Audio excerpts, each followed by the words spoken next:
नमस्कार, माझं नाव वंदना ठाकूर। तर आज आपण माहिती घेणार आहोत आयुर्वेदिक चहा नैसर्गिक पद्धतीने बनवलेलं ॲफ्रेश एनर्जी ड्रिंक। आजचा चहाला पर्याय निवडा। ॲफ्रेश एनर्जी ड्रिंक जबरदस्त आहे। मी निवडलाय पर्याय आणि त्याचे फायदेही तुम्हाला सांगणार आहे, तर नक्कीच आपण फायदेही ऐकू शकता।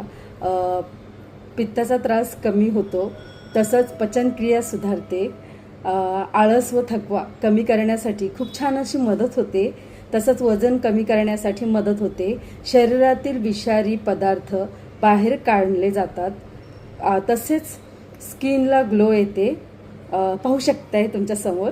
आणि तसंच दिवसभर फ्रेश व एनर्जेटिक राहण्यासाठी हे एनर्जी ड्रिंक काम करत आहे। ब्रेन दिवसभर अलर्ट ठेवण्याचं कार्य देखील हे एनर्जी ड्रिंक करत आहे। तर एवढे सगळे फायदे असताना आपण का नाही घ्यायचं नैसर्गिक पद्धतीने चहा बनलेलं? तर नक्कीच हा पर्याय जर तुम्हाला आवडत असेल तर खाली मी नंबर देते, नाव देते, आणि तसंच मोफत याच्यासोबत एक्सरसाइज 3 बॅचेस चालू आहेत, मॉर्निंगला 2, इव्हिनिंगला 1। तर नक्कीच आपण आणि आपली फॅमिली, आपलं कुटुंब एकत्रित व्यायाम करू शकताय ऑनलाईनद्वारे। आपल्या घरातूनच कुठेही जायची गरज नाही। धन्यवाद। जय महाराष्ट्र।